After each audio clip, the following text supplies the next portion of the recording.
How to reset Redmi Note 11. In this video, I'm going to show you how you can reset your mobile. First of all, open settings. Now here on the top at the search bar, search for reset.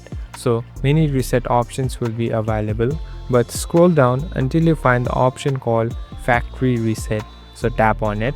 So this is the way you reset your whole mobile. Here all the cards, all the devices, information and the apps will be erased. So make sure you have all your backups done.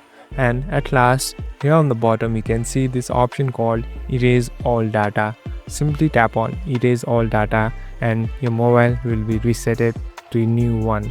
Thank you for watching this video. I hope this video will help you.